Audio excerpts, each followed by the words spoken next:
Now to conclude, let's trace Socrates' argument in the Crito against civil disobedience step by step.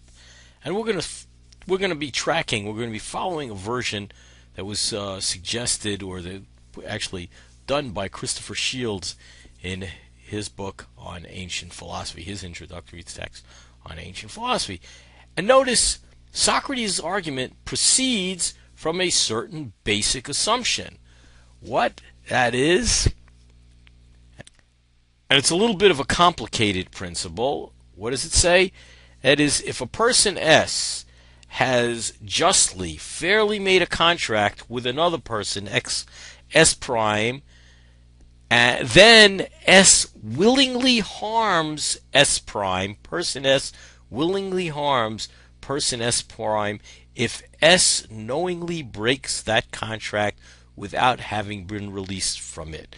Now notice it's just made on a basic assumption that it is always wrong to break a contract that you've entered in justly. And that in doing so, you're harming somebody. By not living up to your end of a contract, you are harming somebody who is not releasing you from that contract. Well, Socrates goes on to point out to Crito that he has justly made a contract with Athens to do one of two things. That is, his contract was made pretty explicit at that trial that he was given. That is, either he was going to convince the people of Athens that what he was doing is right, was not wrong, or he was going to live by the laws and accept his punishment. That is his contract with Athens. And in fact, he makes a very strong argument in favor of this premise. That is, he says, look, Athens has been like a parent to him.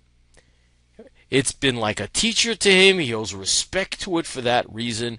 And he has willingly entered into this contract, that is, to be a member of society in Athens. Well, it's clear that Socrates says he has not persuaded Athens as to the nature of justice. He has not shown them that what he has done is the just thing to do.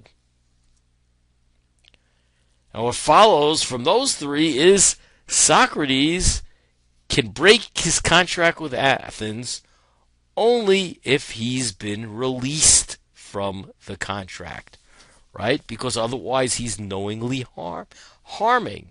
He's willingly, harming Athens. Athens hasn't agreed to release him from his contract. Why should they? He went to trial. They gave him justice. They fairly tried him, and a jury of his peers came to a conclusion. What follows from that is, from maybe 1 and 4 now, is that Socrates will willingly harm Athens by escaping, and we see where this goes. Therefore, what's a Socrates' principle? It's never morally right to willingly harm anyone, including the state of Athens. So it would be morally wrong for Socrates to engage in this act of civil disobedience by not accepting his punishment and escaping from Athens. So Socrates tells his friend Crito, here's the argument. It shows that you can never I cannot violate the law. I would be harming Athens. I can't harm Athens. Therefore, it would be wrong for me to escape in concert with the plan that you've put together by bribing the jailers, etc. And the rest is now history. Socrates drinks the hemlock the next day and dies. That is, he is executed and he dies. Why does he die? in pursuit of the love of wisdom. That is, in pursuit of philosophy, which is doing what's right, which is doing what is virtuous.